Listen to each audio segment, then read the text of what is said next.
You know that one girl who always says, I'm such a girl's girl? The one who hypes everyone up, never gatekeeps, and always has your back? Yeah, she took over the internet and lured us in with the idea of sisterhood so perfect that it was actually too good to be true. And maybe that's for the better.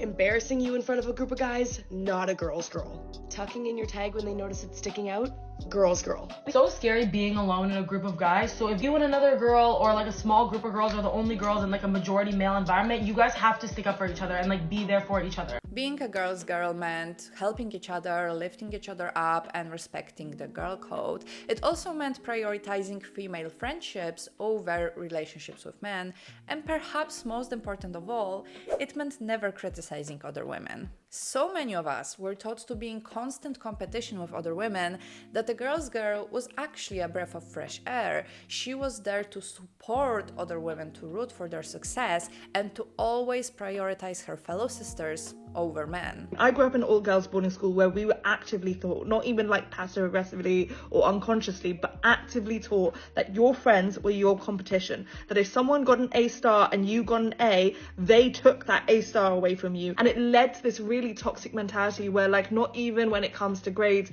when it came to dating, when it came to helping someone with their suitcase, we would not help each other. For so long, there was animosity between women, carefully curated by the media, but not only. Just like in this girl's story, so many women were taught by their teachers, mothers, grandmothers, even fathers, that other women were out to get them.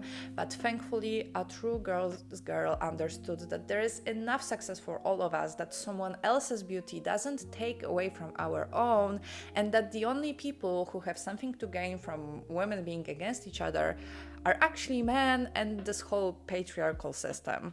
Just because someone is a girl doesn't make them your competition. It doesn't mean you need to compete with them. They're literally just existing. Like, they're not your competition. Girl's girl was born as a response to the pick-me girl, because a pick-me would sacrifice any of her female friends just to appear like she's one of the guys. She would make fun of their makeup, how overdressed they were, and even their hobbies, which were apparently too female to be taken seriously. I just realised girls do all of this just to impress guys.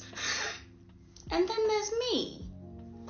No makeup, and the boys still won't leave me alone. Since the pick-me girl was so willing to throw any woman under the bus just to get ahead, a girl's girl had to have her sister's back no matter what. Soon enough, in the era of supporting women's rights and wrongs, anyone who dared to criticize other women was seen as a pick-me. He said, hey, I'm with Lily right now. She's being fucking crazy. Will you please explain to her that the gold ring she just found in my bedroom is yours and that I was with you 2 days ago? And I said, hey, Lily, I wear silver. It's not my ring. I was not with him 2 days ago. I haven't seen him in a few weeks. Have no idea whose ring that is. Good luck to you guys. Immediately, she starts like cheering and clapping, and she's like, yes. The thing, I was talking to my friend about it. She's a girl. She's one of my closest friends. And she has a boyfriend. And I was like, yeah, but if you called me, same reaction. Like, if you called me with your boyfriend and said like, hey, wasn't I at the movies with you 2 days ago? Like, my boyfriend's being insane. I'd be like, what movie? No, we were not at the movies together 2 days ago. And I consider myself to be quite a girl's girl, but she told me I'm not a girl's girl for that. Eventually, some women started saying they aren't girls' girls because they are willing to tell their sisters the truth. Because believe it or not, but women are actually perfectly capable of handling criticism.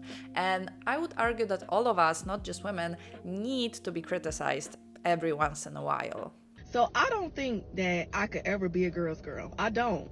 Because I feel like one thing I don't like about women is I feel like they have this mentality like we just supposed to stick together and I'm just supposed to agree with everything they say just because we both women. And it's like, if I don't agree, I don't agree. After all, isn't this what we criticize men for? That they stay friends with cheaters, that they don't hold each other responsible for all sorts of fucked up behaviors, especially their fucked up behaviors towards women.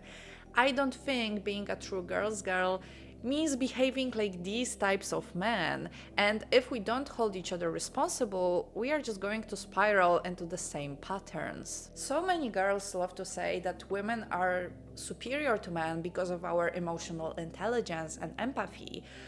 But by always agreeing with other women and never daring to criticize each other, we are completely letting go of that intelligence. If we want to criticize men who are cheaters, who text multiple girls, if we want men to be more emotionally intelligent, we have to hold ourselves to the same standards. And just to be clear, not just ourselves, we should be holding men to that standard, we should be criticizing them, but those words would be meaningless if we just started behaving like them. There would be nothing progressive, sisterly, or simply good about it. I feel like this whole girls girl phenomenon that's going on right now can actually be toxic and not helpful at all. It's gotten to a point that if you say anything to the girl that can contradict what she's wearing, a makeup look, maybe some service that she's overdoing, all of a sudden you're hateful, you're judgmental. If it wasn't for women in my life who have called out things that I'm doing, how I'm speaking, how I'm treating my husband, the things that I'm wearing, certain looks I'm doing that are not flattering, I wouldn't be where I am today, and I wouldn't be as happy as I am with myself if it wasn't for those